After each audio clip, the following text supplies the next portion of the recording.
na RM ahabwa entebe ya kashatu hamwe n'izindi. Akaruuru kakabanza kukererwa ahabwa kukererwa kwa za register z'amazina nenjura kuteganisa emyanya etari yemwe n'emwe. Babanza no kushoma amazina g'abari mu kitabo kandi uwaba atahandikibwe yaba atarikwikirizibwa.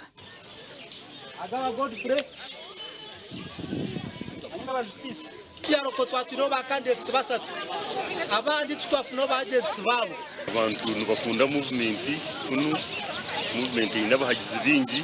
Abantu mwenda nibo babana bahayanira kukwata bendera y'entebe ya kashatu.